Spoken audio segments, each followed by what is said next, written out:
Gordon, what do we have in this box? Hey, we have HP's, let me get this right, HP Envy All-in-One, 32-inch All-in-One. I saw this previously, but we're going to unbox our review model here. Yeah, let's open it up. Yeah, Linda's going to give me a hand because this is big. Ah, I'm also here to gawk because I haven't seen this yet. Let me stay out of the way of the knife coming at my face. You want to look at this first? What do we got? This tells you everything you want to know about any computer these days, any laptop, any all-in-one. Does have an internal power supply, and that is that power brick. That is one big, gigantic power brick. That is the size of a mini PC. It really is. It's like a Nook. 330 watts. Oh, that seems low, though, right? And it's probably about the biggest you can get out of a all-in-one brick, but I think HP says they have an even bigger one. We have sort of the base model here.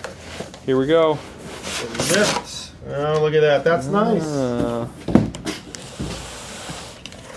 That is well thought out, honestly. That base is heavy. Look at that. You know, if I wasn't told I was an all-in-one, I would have thought this was just a monitor. It's super thin. It is beautiful. Because we're looking at 32 inches of 4K panel, 600 nits, what, 98% DCI-P3? Correct. So definitely aimed at people like me, content creators. And I believe it's HDR6 or HDR400? Yes, yeah. Wow. The other thing is, you probably can't tell on the video, but this screen has an anti-reflective coating on the inside. Under normal lighting, it should dampen it pretty well. So yeah, this, of course, is an all-in-one. All-in-ones are all about being stylish. You can't just have them look like ugly anymore. This is always a really cool HP touch. You don't want to end up naked on the internet because somebody's hacked your camera. There you go. Yep. Push it away, goes away. Windows hello, I believe, too. And down here it indicates charging pad? Quick charging. Quick charging. This is got a, yeah, I think up to 15 watts, they're saying. Qi charge. It looks like wood. It's a synthetic finish. And then look, this is some very nice. Yeah, that back. This is just a solid chunk of aluminum, it looks like. Yeah, I like the design of it too. Yeah, I was worried that it was going to be like top heavy, but that barely wobbles. It doesn't. It was very heavy getting it out. Let's go over the ports. People like the ports. There is one USB Type A. What I also like, if you can tell, is they have labeled them correctly. This has the Super Speed Trident, and also that lightning logo means you can charge when the computer's off, I believe. Yep. And then we go over here. We see Thunderbolt, a USB-C.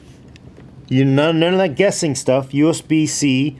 USB 10 gig, Type A 10 gig, Type A 10 gig, HDMI in, so you can hook up your Xbox or whatever and play on the screen if you want to. Out for pushing the stream out to a different machine. Gigabit Ethernet. This is the barrel charger, and it looks like a Kensington lock port. Yeah. Very tidy. Yeah. Do you like that back design? How it kind of V's. Yeah. I mean, it's you know, it's just part of that illusion to make you think it's super thin. It looks classy. This is sort of HP's look these days. All the diamond cut stuff. You get the HP logo like that. No, another type of card reader. Yeah, SD headphone jack. Let's look at that speaker grill. Yeah, the speaker grill is something that they are very excited about because this has a ton of drivers in it. You get a couple tweeters, a couple mids, and subs. And I will say, at the demo, they cranked this sucker up. It's probably the loudest all-in-one I think I've ever heard. You were there. It was loud. It was clear. Yeah, had a lot of presence. The whole body vibrated from the bass. So yeah, I mean, it wasn't the most accurate. I wouldn't do like critical audio mixes on it. No. But definitely listening to music, it was pretty nice. Yeah, and they even said that this cloth. They said, I've never heard of this, but it's an acoustic cloth, which is apparently from Bang & Olufsen designed to not screw up the audio coming from your speakers. Yeah, and it has this interesting like lip to it, like this like stacked design to kind of like angle at you, which is super cool. Yeah. And even this little tag is supposedly leather, I think. Yeah, very premium. You know, all-in-ones are all about looking classy now. And this looks like one classy looking all-in-one. You can take the sticker off. And of course, for people that are eagle-eyed, you can see this. Inside, Intel, Core i7, I think up to a 9965 watt part. So not a K or, not a KS part, but still decently high clocks, 8 cores, of course. Also inside is an RTX 2060 in this unit. They do have options for up to a 2080 with a larger power brick. I didn't know they actually had larger power bricks, but apparently they have like a 500 watt power brick, I think, to drive the 2080 and the 9900. Memories, sodium slots, 1 terabyte M.2 SSD. What else we got in there? So it's interesting because they sort of put this up against the iMac. They really think the competition for this is the iMac. iMac 27-inch, of course. There's a 5K iMac, but as the Pro part, and they also have, of course, that Xeon only in the Pro iMac. In the normal iMac, I think it's a normal mobile 8-core or something like that. So this probably should cook. An 8-core Intel part with RTX 2060 should not really be a problem in here, but you can see, I'm not going to crack it open because it's not really friendly to taking it apart easily. They say it's not user serviceable. That's a pity. Yeah, you just set it and forget it. Because I think you could, eventually when you don't care about it, opening it up and bunging it up, cracking it open, you could mess with it, but you can see the cooling right here. We have 2 great big blowers, like a sort of oversized ones from a laptop. Air comes up through the bottom, goes up through the top. And so with a 2060 and a 65 watt TDP part, it's probably not that bad. Yeah. Well, what do you think, Elena? You like it? I do. I think it's a good screen size for a 4K panel. I've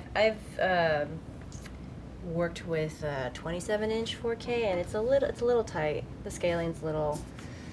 It's for young eyes. Let's put it that way. Yeah, like 32, I think is like, to me, the minimum buy-in for 4K. Yeah, if you're going to run it like 1-to-1 Yeah. scaling. Yeah, most people, you want a big panel like this, you want to be able to do it. We're tilting it max this way. We're going to tilt it max this way. Doesn't look like there's any vertical. There's no Tilt it up vertical. again for a sec so that maybe we can see the gradation here, or the step-down effect. Yep. I'm actually really curious to hear how the speakers are. It's been a while since I've reviewed anything like an AIO, so interested to see how far we've come on that. Yeah, it sounds really nice. Also, I think we're going to do some benchmarking on it. Yeah, too. we'll do a couple quick benchmarks to see how it falls. Honestly, almost against laptops, because 2060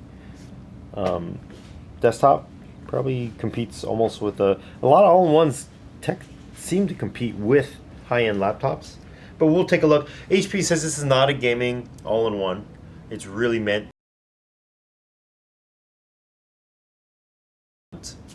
Really nice panel, high Intel clock speeds, and an RTX. So even though an RTX is perfectly fine in playing games.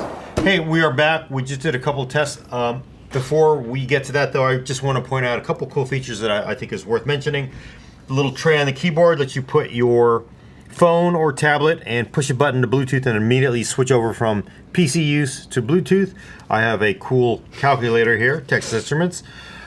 But let's check out how this did. We did a quick run with Cinebench, single-threaded and multi-threaded performance.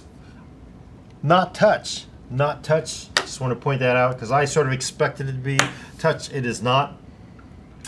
This is just a public score from CPUmonkey.com.